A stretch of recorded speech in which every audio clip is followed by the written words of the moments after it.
वक्त की बड़ी खबर का रुख करते हैं और बड़ी खबर दरअसल क्या है जरा देखिए। बड़ी खबर यह कि मंडी लोकसभा सीट से बीजेपी की कंगना रनौत जीत गई हैं और ये एक बड़ी जीत है। बड़ी जीत इसलिए क्योंकि एक परिवार जिसकी पूरी लेगेसी, जिससे मुख्यमंत्री रहे, जिनकी माताश्री खुद सियासत में सक्रिय है, वो यहां से हारते हैं और जीतती है। पहली बार का चुनाव लड़ रही कंगना रनौत। हालांकि कंगना रनौत ने इस चुनाव को भावनात्मक भी लड़ा, महिला के मुद्दे पर भी लड़ा और उसके दम पर वो जीतती हुई नजर आई। और एक ट्वीट भी ऐसा हुआ था, एक्स पर एक पोस्ट की गई थी जिसको लेकर बवाल मचा था।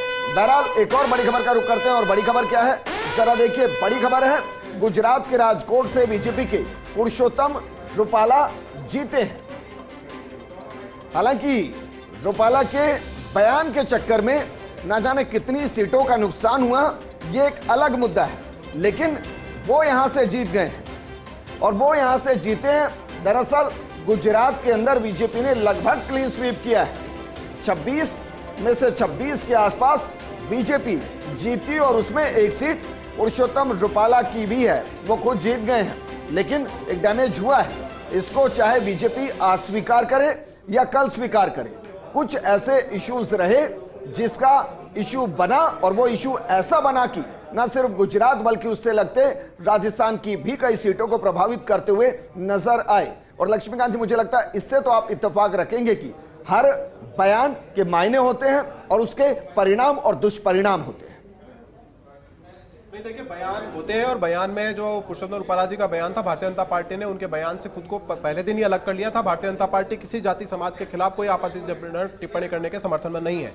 लेकिन मैं आपको फिर कह रहा हूं, बार बार दोहरा रहा हूं कि यह उत्सव का दिन है। भारतीय जनता पार्टी, नरेंद्र मोदी जी ने लगातार तीसरी बार देश में सरकार बनाने का काम किया है। पूर्ण बहुमत की सरकार एनडीए की बनने जा रही है और ये ऐतिहासिक घटना है कि लगातार तीसरी बार एक प्रधानमंत्री शपथ लेने जा रहा है अपने विकास के कामों के दम पर। 10 वर्ष जो उन्होंने काम किए उसके दम पर। मैं माफी के साथ आपको रोक रहा हूं, अब ये कंफर्म करें कि प्रधानमंत्री मोदी शपथ ले रहे हैं। मैं इसलिए कह रहा हूं क्योंकि उन्होंने चंद्रबाबू नायडू से फोन पर बात किया, ऐसी जानकारी मिल रही है। देखिए, ये चुनाव आदरणीय प्रधानमंत्री नरेंद्र मोदी जी के नेतृत्व में लड़ा गया है और वो हमारे नेता हैं। और आप ये मानकर चलिए कि 50 साल राज करने वाली पार्टी, ये जिक्र इस बात का होना चाहिए कि लगातार तीसरे चुनाव में 100 का आंकड़ा नहीं छू पा रही है। जिक्र इस बात का होना चाहिए कि एक ऐसी पार्टी जो इतना बड़ा दम भरती है, जिसका एक नेता, जिसका एक परिवार चलता है, वो पार्टी लगातार तीसरे चुनाव में 100 का आंकड़ा पार नहीं कर पा रही है।